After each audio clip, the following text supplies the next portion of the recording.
দুই প্রকার ব্যক্তিকে কুরবানির গোশত দিলে সওয়াবের পরিবর্তে আর গুনাহ হবে।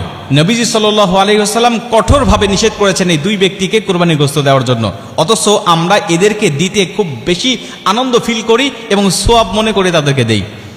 নবীজি সাল্লাল্লাহু আলাইহি ওয়াসাল্লাম নিষেধ করেছেন, বুখারী, মুসলিম এবং সিয়াসিত্তার অধিকাংশ কিতাবের মধ্যে এই হাদিসগুলো বর্ণনা করা হয়েছে, কিন্তু অধিকাংশ মানুষ আমরা জানি না এবং অনেকে জেনেও না জানার ভান করে বসে থাকি আমরা। হযরত আলী রাদিয়াল্লাহু তাআলা আনহু বলছেন, নবীজি সাল্লাল্লাহু আলাইহি ওয়াসাল্লাম বলছেন, তোমরা প্রথম নম্বরে কোনো কসাইকে মজুরি হিসাবে গোশত দিবে না।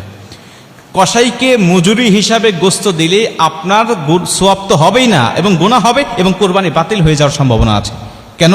কারণ আপনি কসাইকে নিযুক্ত করেছেন, আপনি অবশ্যই কসাইকে পারিশ্রমিক দিবেন, তবে গোশত নয়। আপনি যেই পশুটা কুরবানি দিয়েছেন এই পশুর থেকে আপনি মজুরি হিসাবে সেই কসাইকে দিবেন, এটা নবীজি সাল্লাল্লাহু আলাইহি ওয়াসাল্লাম কঠোরভাবে নিষেধ করেছেন। আপনি কসাইকে নিযুক্ত করার পূর্বে তার সাথে আপনাকে চুক্তি করতে হবে, আপনি অবশ্যই তাকে পারিশ্রমিক দিবেন, তাকে ঠকাবেন না, কোনোভাবেই নয়। এবং নবীজি তো মজুরিদেরকে বলেছেন যে তার গায়ের ঘাম শুকিয়ে যাওয়ার আগে তার পাওনাটাকে বুঝিয়ে দাও। অতএব সেই নবী কখনোই তাদেরকে ঠকাবেন না।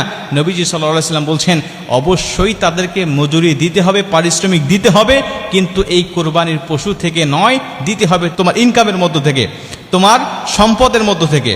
তুমি চুক্তিবদ্ধ করে নিবে তাকে যে তুমি আমার গোশতটা সারাদিন কাটাকাটি করবে, সারাদিন তুমি আমার গোশত নিয়ে ব্যস্ত থাকবে, তোমাকে অবশ্যই আমি উপযুক্ত পারিশ্রমিক দিব।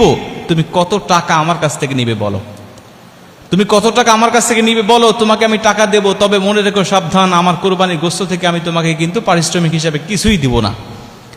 এরপরে আপনি তাকে উপযুক্ত পারিশ্রমিকটা বুঝিয়ে দেওয়ার পরে আপনি অন্য 10 জনকে যে পরিমাণ গোশত দেন বা যে নিয়তে আপনি গোশত দেন, আপনি তাকে ঠিক সেইভাবেই আপনি তাকে কিছু দিয়ে দেন পারিশ্রমিক দেওয়ার পরে। কিন্তু আপনি গোশতকে পারিশ্রমিক হিসাবে দিয়ে দিলেন বা ওই আপনি মূল্য কম দিলেন যে আমি তো তাকে কিছু গোশত দিবই, অতএব মূল্য কম দিচ্ছি, তাহলে আপনার সওয়াব হবে না।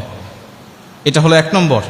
2 নম্বরে, যে ইমামকে দিয়ে বা যেই মানুষকে দিয়ে আপনি কোরবানির পশুটাকে আপনি জবাই করে নিয়েছেন, এই ইমামকে আপনি পারিশ্রমিক হিসাবে, সে জবাই করে দিয়েছে আমি তাকে গোশত দিয়ে দিলাম না, এটা আপনি দিতে পারবেন না। আপনি সে জবাই করেছে, অবশ্যই তাকে পারিশ্রমিক দিবেন, অবশ্যই তাকে মূল্য দিবেন, হাদিয়া দিবেন, তবে কোরবানি গোশত থেকে নয়, আপনি তাকে আলাদা মূল্য দিয়ে দিবেন। কিন্তু আমাদের সমাজ আমরা দেখতে পাই, সে সারাদিন কাটাকাটি করেছে বা সে আমার গরুটা জবাই করে দিয়েছে, তাকে মাথাটা দিয়ে দিলাম, তাকে পাটা দিয়ে দিলাম, তাকে ভুঁড়িটা দিয়ে দিলাম, এই অংশগুলোকে আমরা দিয়ে দিলাম, অথবা আমরা তাকে এখান থেকে 5 কেজি 10 কেজি গোশত তাকে আমি দিয়ে দিলাম। এটা আপনার ইচ্ছা মতো হবে না। আপনি এটা আল্লাহ রাস্তায় কোরবানি দিয়েছেন, এটা আপনার দায়িত্ব নয়, এই গোশত আপনি মালিক নয়, এটা আল্লাহ আপনাকে মেহমানদারি হিসাবে দিয়েছেন। আপনি কেন এটা নিজে পারিশ্রমিক হিসাবে সেখান থেকে অন্য মানুষকে আপনি দিবেন? অবশ্যই আপনাকে মূল্য তাদেরকে দিতে হবে। যদি পারিশ্রমিক হিসাবে 2 জনকে আপনি গোশত দেন, তাহলে আপনার কোরবানি এই গোশত, এখানে সওয়াবের কোনো আশা আপনি করতে পারেন না, এখান থেকে আপনার গুনাহ হওয়ার সম্ভাবনা, গুনাহ হবে। শেয়ার করে অন্যকে জানিয়ে দেওয়ার অনুরোধ রইল।